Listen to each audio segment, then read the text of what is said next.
Aviator. Rusha ndege, ushinde. Wapi utatua? Uamuzi ni wako. Aviator inapatikana kupitia pmbet.co.tz.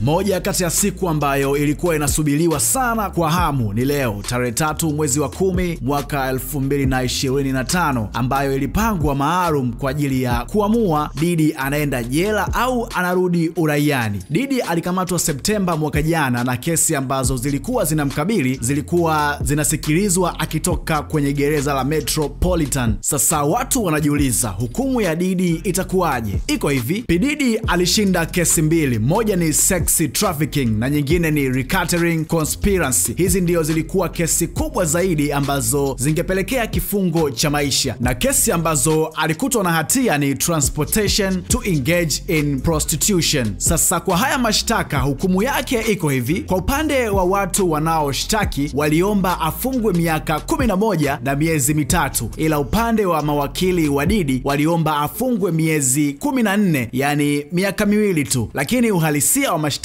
yanayomkabili huwa ni miaka 10 mpaka 20 jela. Sasa kabla ya hukumu huwa kuna vitu vinaangaliwa, kama ni kosa lako la kwanza, wingi wa watu walioathirika na hilo jambo, pamoja na rekodi ya makosa ya zamani. Kwa hiyo kwa makosa ambayo yanamkabili Diddy anaweza kuhukumiwa miaka 5 mpaka 12, lakini ni kwa sababu yeye ndiyo mara yake ya kwanza kushtakiwa, yani hajawahi kukutwa na kosa kama hilo kabla. Kuna watu wanauliza, je, Diddy anaweza asifungwe ila akatoa faini? Mara nyingi kesi kama hizi kwenda jela ni jambo la lazima kwa sababu sio kesi ndogo, lakini inawezekana hukumu ikawa ya faini pamoja na kifungo cha nje. Pia huenda hukumu ikawa ya faini pamoja na kifungo kifupi, yani miezi 12 mpaka miezi 18. Huwa ndio mtazamo wa namna kesi ya Sean Diddy Combs itavyokuwa leo. Huenda ikawa kifungo cha nje na faini au kifungo kifupi jela, kwa sababu hii ni mara yake ya kwanza anashtakiwa. Wewe una mtazamo gani? Tupe maoni yako hapo chini kupitia sehemu ya comment. Mimi naitwa Mkakanozi, ukiniita Republic Announcer utakaojakosea sana. Hii ni PMTV2. Usisahau kushare, kusubscribe, kulike na kucomment ili na wewe pia uwe ni moja kati ya watu muhimu sana wanaopatikana kwenye hii familia kubwa.